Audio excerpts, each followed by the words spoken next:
хатсайри сайёҳӣ сайри сада ки бо ташаббуси мақомоти иҷроияи ҳокимияти давлатии шаҳри Душанбе ташкил карда шуд, аз назди муҷассамаи Исмоили Сомонӣ бо иштироки намояндагони корпуси дипломатӣ, меҳмонону сайёҳони хориҷӣ, донишҷӯёни хориҷӣ, муассисаҳои таҳсилоти олии ҳудуди шаҳри Душанбе, инчунин намояндагони воситаҳои ахбори омма оғоз гардид.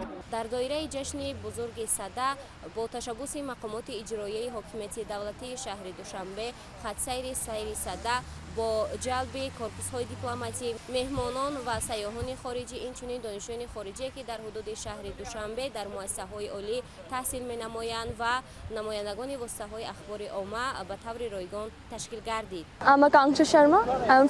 ман Каунтри Шарма аз Ҳиндустон ҳастам ва соли якум аст ки дар донишгоҳи давлатии тиббии Тоҷикистон таҳсил мекунам ва имрӯз бахшида ба ҷашни сада аз ҷониби ҳукумати Тоҷикистон хатсайри сайёҳӣ ташкил карда шудааст. То имрӯз хело зиёд мехостам аз фарҳанги тоҷикон аз наздик шинос шавам. Ба ташкилкунандагон миннатдории худро баён намуда ба дигар сайёҳону меҳмонон тавсия медиҳам ки аз ин имкониятҳо истифода намоянд.